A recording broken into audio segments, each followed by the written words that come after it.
Let me ask you a simple question. How bad do you want it?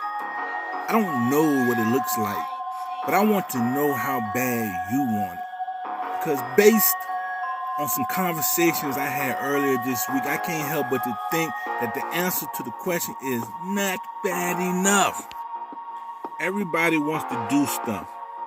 Lots of people want to get in shape, do great things, travel the world, live an adventure, and tell a good story about their life. But there's a big difference between saying you want something and wanting something bad enough to do something about it. This is the time to test your heart, to test your limits. This is the part where you reinvent yourself. It's about pushing yourself beyond limits.